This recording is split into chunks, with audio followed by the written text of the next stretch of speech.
अरे कि हमरो के लगही सुतालिए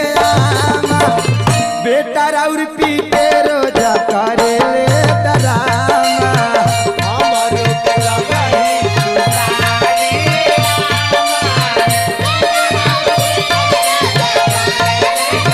ए अम्मा जी का कहतरू ए बाबू अब का कहतरू हो ए दादा ए खुश कर दो ओकरा ए ना चुप रहा तारा मुँह में खिया दे हमरो के लगही सुतालिए अम्मा हमरो के लगही